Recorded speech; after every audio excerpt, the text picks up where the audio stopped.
Today is July 8th, 2014, and this is the official first walking tour of McDonald's farm. We're going to start off with the rows of peppers. As we're working our way down, you see different varieties. And we have some more. It's going to be a little boring because we have a lot of peppers. In fact, it's 160 cages. Now we're switching over to basil. And we have basil over here, which usually grows nice. And now we get into the eggplants. And we have a nice big long row of eggplants. Hopefully this year we'll have something to sell. The noise in the background is the cars. Hopefully, as we work down, that sound will go away. This is only the first row. And we're coming to the end of the first row. And now we're working over to the second row. Pretty much same. As you can see here, we do have some peppers starting down the bottom. And we're working down. As you can see, the whole row of peppers is 33 cages in each row, which comes out to 160 cages total. And in a good year, you get about 1,000, maybe 1,200 pounds of peppers for the whole season. And that's the other row. As you can see at the end here, we have some big tall plants. Those are sunflowers, and they're sacrificial. You use those to attract stink bugs. In theory, the stink bugs like the taste of sunflowers better than plants, so they eat the sunflowers. And we're working our way down to third row. Pretty much all the same. Pepper plants, pepper plants, pepper plants. All the way down. More pepper plants. Okay. There's some nice sunflowers coming up here. There's some good sized ones coming up. I think we'll skip another row of peppers. As you can see all the way down. And then we have another row of peppers. And you can see all the way down, same thing. Okay, now we get over here to the next row, which starts out with zucchinis. Now we have a small row of zucchinis. They give us more than enough. They come up really, really plentiful. In fact, too plentiful most of the time. That's all our zucchini. Now we're working over. The next section will be Detroit red beets. That's what we have grown in this row. Then we're going to cucumbers.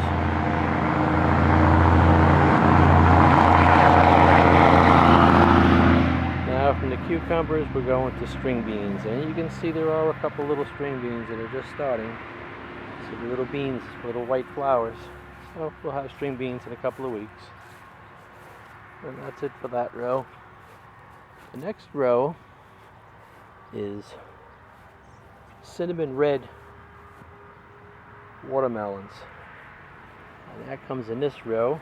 And these are all watermelon plants. You can see they're just starting to vine out now. Coming over here a little. And that's runs, each one of the rows are about 66 foot long. So it's a lot of work involved to try to keep them growing. And that's the end of that row. And the other ones, the next row is called sugar babies. And those are the ones that grow black on the outside and super, super red and sweet on the inside. So hopefully this year will be a good year for them. I can give them extra water with the hopes that we'll get something this year. Okay. Now we're reaching towards the end. And that's just all watermelon, watermelon, watermelon.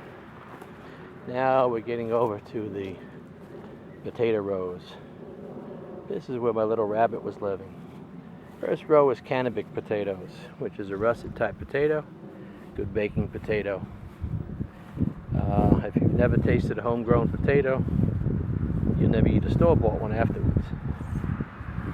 They just have a certain flavor. It's so much better.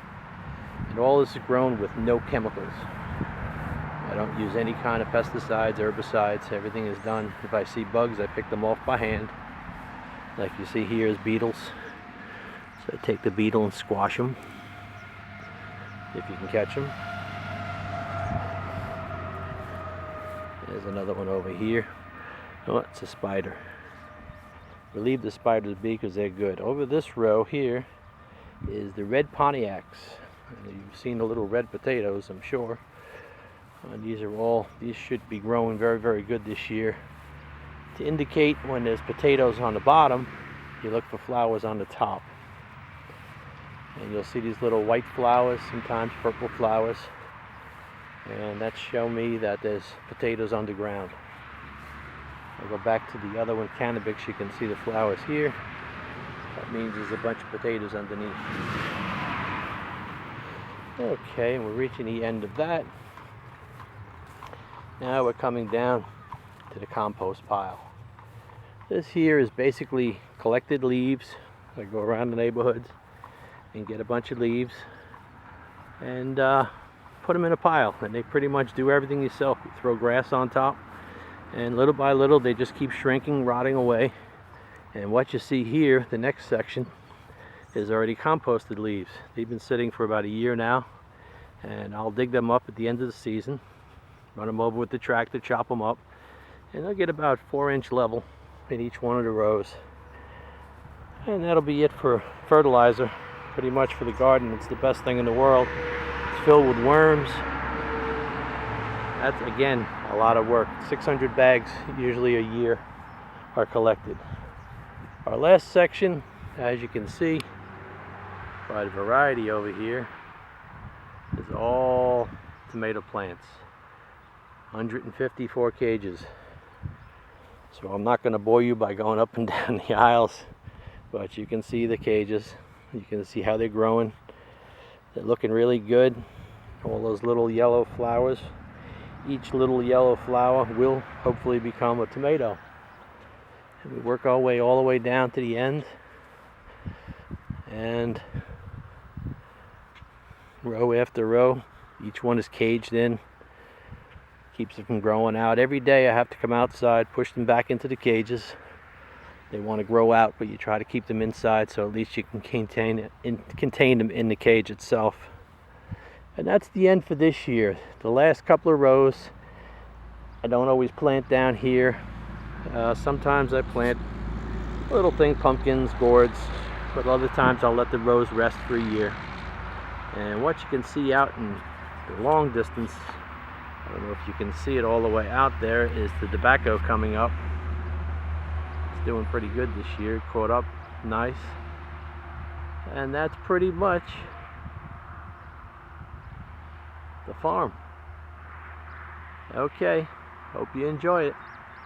Bye.